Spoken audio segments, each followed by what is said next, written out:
Tony Torres, Senior Admissions Counselor with University of Illinois Admissions. All right, and we are here today to help answer all the questions that you may have now that you've been admitted to campus. So our first question, I'm admitted, but I'd like to change my major now. Is that possible? Well, my recommendation would probably call our office, discuss all of your options, see where you're at your admissions decision, and then we could go from there. And what does it mean if I wasn't admitted to my first choice major? Sure, so for that, you are absolutely a great student. You have been admitted to campus. So with that, you are admitted to that second choice major, and whatever that is, that will be the major that you start on campus here with. So if you have any questions about that further than that, again, calling our office, we are always here to help and here to help answer any questions that you may have about that process. Now, students are able to switch majors once they're here on our campus, called the intercollegiate transfer process. During that time, you work with your advisor, take certain classes to try to transfer into certain majors, but all of that varies depending on your major in college. So all students come to campus and they stay in their programs they've been admitted to for their first year. You'll work with your academic advisor, and it's something you can pursue towards the end of your freshman year to start in that new major come your sophomore year here on campus. So how do I apply for university housing, and how are resident hall assignments made? Good question. So that is all information you're going to find on your checklist, and that's the first place I recommend that you're going to look and where you're going to start to complete that university housing contract. So the way it works, you don't have to accept your offer until May 1st. That is the last day for you to do so. The priority deadline to register for university housing is not until May 15th. Essentially the way that works for all students that have completed that housing contract with university housing by May 15th, they'll all be put into a random lottery to be given an assigned ticket to register for their housing assignment sometime later in the month of May. So by the time you come to campus for new student registration, you should know your housing assignment and can go then to see what residence hall and room you're going to be living in come the fall semester. And I do highly recommend visiting campus. We'll be giving resident hall tours. A lot of residence halls are going to be available for admitted students during these visits. And then housing website has a ton of great information. They give virtual tours on the website, and they have a lot of information about the differences in each location, as well as options like living learning communities. Where should I live? What's the best residence hall? That's a good question. I wouldn't say there's one correct or right residence hall, or there's no one best residence hall. Between university housing and private certified housing, you're going to have a lot of options, and it's one wide spectrum of options for you to choose from depending on what's going to be the best fit for you. But both university housing and private certified housing have great websites, great comparison tools where you can go and see what all services and amenities and features are offered at each of the residence halls locations all across campus. But there really is no one best residence hall to pick here on campus. They all have their perks and benefits depending on what it is you're looking for. Can I transfer from physics and LAS to physics and engineering? That's a really good question. Now the good thing about that, there's going to be some similarities because you're going to be taking physics classes, but you got to make sure you talk to your advisor early on about that possibility. They would help you out in assisting in the transfer process from liberal arts and sciences to engineering. Now the difficult process about that would be you'd have to go through our prep program here on our campus within the Division of General Studies. So there is a process, but again, you should always talk to your academic advisor. Absolutely. And when is the deadline to accept my offer? May 1st. So write that in your calendars. May 1st is the last day for you to accept your offer of admission. So please don't wait until after May 1st to try to do so. May 2nd, May 3rd. Make sure you accept that offer if you'd like to do so by May 1st. And will I know about my financial aid before I accept my offer? Yes, you should be able to know about your financial aid information. We'll send out financial aid notifications between the middle of February up till the middle of March, and some students might find out sometime after that as well, depending on when that information will be sent out. But you should definitely have that information early on. And then if you don't, we also send out information about estimated award notifications as well. Yeah. And one thing I would highly recommend if you have not done already is complete the FAFSA. So that is, if you have not completed it, you should anticipate to receive no need-based aid. That is how aid is awarded and offered to students through our Office of Student Financial Aid. So I highly encourage that you complete the FAFSA now if you have not done so. And will I know if I get Illinois commitment, and how do I get other scholarships? Good question. So for scholarships, your application doubles for scholarship review. Again, that information is going to be sent out in the next few months. It's going to be starting out sending out around January and also between February and March. So you should have that information as well. You don't need to submit any application for scholarships. Once you're admitted, you're automatically considered for any of those competitive scholarships here on our campus. Yeah, and for Illinois commitment, if you are a recipient of that, that would come with your financial aid notification sometime in mid-February. So look out for that, and that can also be accessed through your My Illini Admitted Student Checklist. So it's really the go-to for all information that you may need to have or know about your next steps. And you have any other questions, financial aid is always happy to assist you. Absolutely. How can I become an honor student? Oh, that's a good question. So there's a couple different routes and ways to become an honor student on campus, as there's a variety of different honors programs. There's campus-wide honors programs that all students are in, that can be a part of, but there's also going to be specific honors programs for your college. Some students will be notified and be invited to join some of those honors programs now to start in those when they come to campus in the fall as freshmen. However, if you are not automatically selected now to be a part of one of those honors programs, and once you're here on campus would like to join them, you're absolutely able to do so. You'll want to work with your academic advisor, and they'll help you through those steps depending on which honors program you'd like to join once you're on campus. So if I think I might want to change my major, would I be wasting a year if I stayed in the major I was admitted to? Typically, no. necessarily. I don't think so, no. Especially since traditionally as a freshman, you're going to be taking some gen ed there that'll be applying to graduation within as a freshman here on our campus your first year. Those gen eds would also be applying to pretty much the rest of your colleges here on our campus. And so you would not be spending or wasting a year, I guess you could say, for your first freshman here on our campus. Yeah, and with those general education classes, those are classes required of every student across all colleges and programs. So those are going to be classes that are going to apply to your degree no matter what. So I wouldn't necessarily say it's wasting a year. You're still going to be working towards that degree here on campus. How does need-based aid work for international students? It's a good question. So unfortunately, the way that that works here on campus, all need-based aid is awarded and based off of the FAFSA that students complete. So unfortunately, international students are not able to complete the FAFSA and are ineligible to receive need-based aids and awards.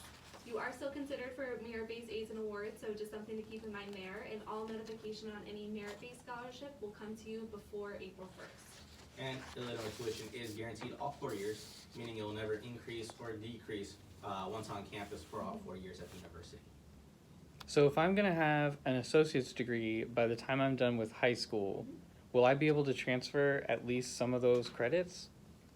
Absolutely. So depending on what those classes are that you completed, in the summer you're going to send us a copy of both your high school transcript and that college transcript where you've taken those courses through.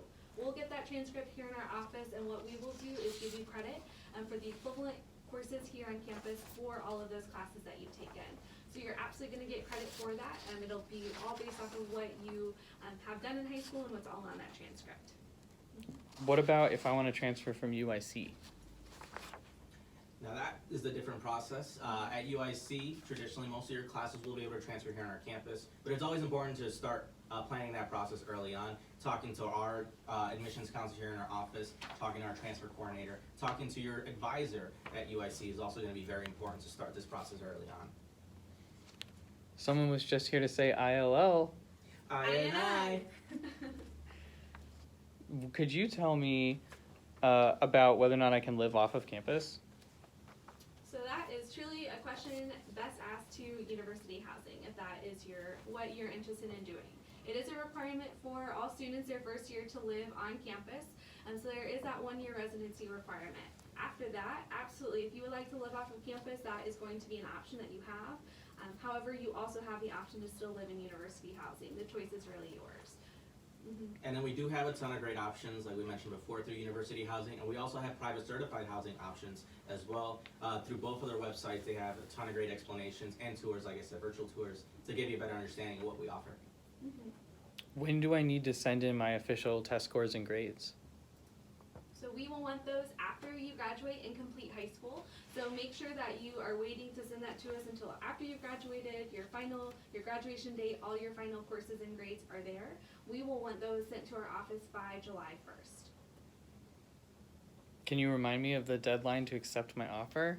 May 1st. May 1st. What do you look for in an applicant to Geese? Good question. So a general question about admission. So for Geese, it is a pretty competitive college here at the university. We look for involvement, commitment to activities, leadership, but also interest in volunteering and giving back to your community. A really strong essay in reflecting that as well. Understanding of business, and in terms of the grades, looking for strong course rigor at your high school for whatever else available, especially anything math related. And then we do look for specific ACT, SAT test scores. The class profile is on our admissions website under the class profile. You can definitely search for those averages on our website. And thinking generally about that process and what we look for is it is holistic no matter which major you're applying to. So looking at your high school courses and grades, your test scores, how involved you've been and what connections you can make to the major you're applying to in your essay. So really looking at the full application that you submit in the process of making admission decisions. And what do you look for in an applicant to Granger? To the College of Engineering, across all of those majors within that college, it is a competitive process to gain admission to. And again, those profiles of the middle 50% that we admit are shared on our website, so it's always a good resource to check. But looking for students that have taken challenging courses within math and science throughout high school and have really demonstrated their interest through getting involved with various extracurriculars outside of the classroom as well, and really making those connections, making strong connections to the major that they're applying to as well. All things that we look for. What is Illinois Commitment? So Illinois Commitment is a financial aid program here on our campus where you submit your FAFSA, and depending on where you qualify, we'd be covering your tuition and some fees here on our campus based on the ranges of your family income. What do you look for in an applicant to the College of LAS? So within the College of Liberal Arts and Sciences, this is our biggest college here on campus, and it's very vast and varied in the majors that we have. So it can really depend on the major you're applying to. For instance, majors like physics and chemical engineering are in the same college as, are within the college, and so are majors like English and creative writing. So two different disciplines and two different majors, but again, it is a very holistic review process and looking for students that are excelling in all of those areas that we've mentioned previously, and really being able to make connections to the major that they're applying to, and showing us that you have a true understanding of that program. How does being undeclared work? Being Undeclared is an amazing program because you have a lot of options to explore. If you're really not sure what you want to study, it's definitely okay because you have up to 2 years to work with your advisor and picking up certain classes, giving a better understanding of what you really want to study. And so you really figure out what you're really passionate about. So you'll take a couple of classes in certain majors you're interested in, and you have up to 2 years, like I said, or 4 semesters to declare your major here at the university. And the advisors within the Division of General Studies are truly fantastic, and they're going to help you work through all of your interests and what you might want to pursue, and make sure that those are career paths that are still going to be available to you. Students that do start in the Division of General Studies do still graduate on time, like any student that starts in a given major. So worrying about delaying your admission because you're starting in the Division of General Studies isn't something I necessarily worry about, as they're going to help you and set you up to still be able to graduate on time within 4 years. So it's a really great program for you to start within if you are unsure or if you're still exploring multiple areas here on campus. It's a fantastic program for you. Do you accept dual credit classes taken in high school? Yes, we do. For that process, you need to make sure you don't just send us your high school transcripts when we request them over the summer. You'd also separately have to send us your college transcripts from your college or university you receive those credits from for dual credit. Yeah, and something I always like to remind students taking those dual credit classes is that those are classes that are going to be on the high school, on your college transcript, and whatever grade you get in that class is going to come to campus with you. So for any senior in those dual credit classes now, finish strong, do well in those classes because they can really help you out if you do well in those once you get to campus. What is the easiest engineering major to get into? Ooh, see, now there isn't necessarily an easiest engineering major to get into here on our campus because each program has their own unique qualities. It's overall in engineering here at the university is going to be competitive because of the rigor in our math and science. They're all amazing programs, but definitely it's going to depend on what your interests are, what your career goals are, and what you're trying to do here at the university. Under what circumstances can you get your offer of admission revoked? Oh, so there are instances every year where that does happen. So let's say you might have misreported the grades you received in high school on your self-reported academic record. So again, you are sending us those final high school transcripts in the summer. So what we do there is verify that what you reported on your application is correct, but also that you've done well throughout your senior year. So if there are discrepancies between what you reported and what's on your actual transcript, that could be a potential reason for us to rescind your offer of admission. We don't like to do that. We don't want to do that to any student, but there are instances each year where that does happen. And another situation is if you had a bumpy senior year, we always want to have an explanation, understanding what happened around that time in your senior year. So we'll reach out for an explanation, but that's also an instance where we might revoke admission. Yeah, so don't let senioritis kick in, finish strong, and those grades do still matter. How did you choose what college you went to? That's an awesome That's a great question. question. Awesome question. So I decided because I really felt like I was at home at the University of Illinois. I'm actually an alum here for our campus. I came to visit. I felt like I really fit in. I really loved the campus culture. Everyone was really friendly. And so that really made me really happy about the final decision I made. I also am an alum of campus, so I did attend the University of Illinois. I went through a slightly different route through the Parkland Pathway program, so I was a student of both Parkland College and the University of Illinois for those first 2 years. That was a program that I definitely felt was the best fit for me, knowing that I wanted to graduate from the University of Illinois and go through that program. So really just finding that best fit, it was definitely the best fit for me, and I'm glad that I made that choice as well. Now, if there's any students who are interested in Parkland Pathways or any transfer pathway programs, definitely reach out to our office to have that discussion if you're interested in it. Are international American citizens accepted easily? Yeah, so all students, regardless of residency, go through the exact same review process and have to meet the same criteria of what we look for. So there is no separate category or anything like that that you are put into. You are reviewed unlike any student for admission. And should I come to visit campus as an admitted student even if I've been before? I would say absolutely. Yes, definitely. I think it's a different perspective from visiting campus as a prospective student. You're interested in it versus having that decision to decide whether you want to come to this school or not. Because you have an understanding that you are admitted to this campus. Maybe this is a possibility you can make this your home away from home for yourself. And so it might be a different perspective of using this campus. So I definitely recommend visiting.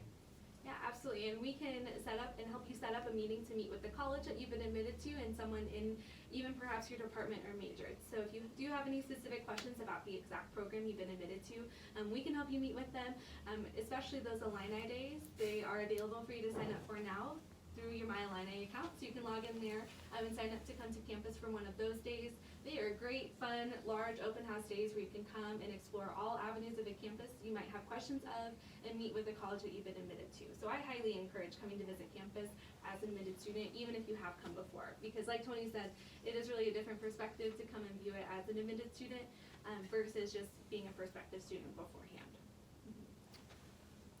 Do you have a different acceptance rate for early action versus regular action?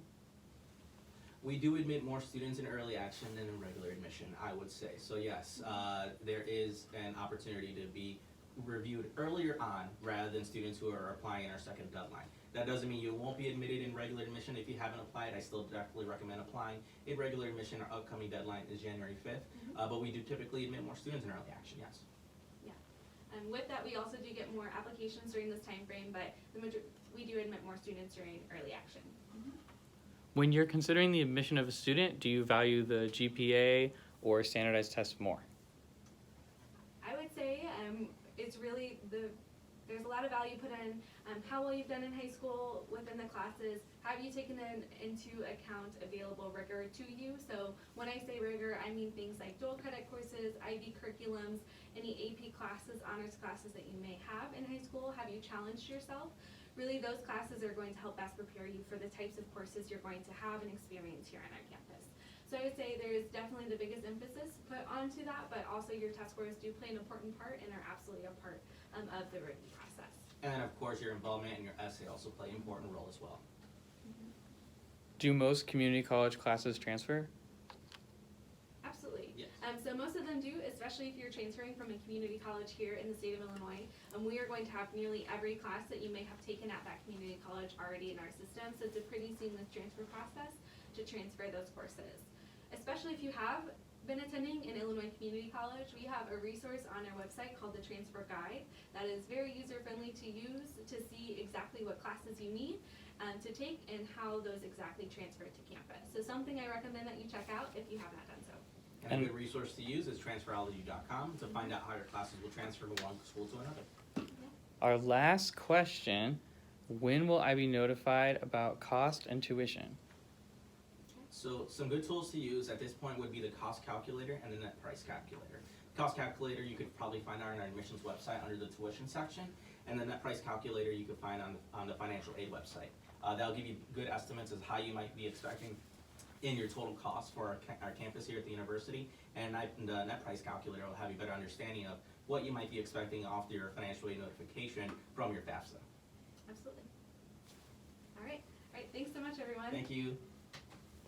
Congratulations again on being admitted.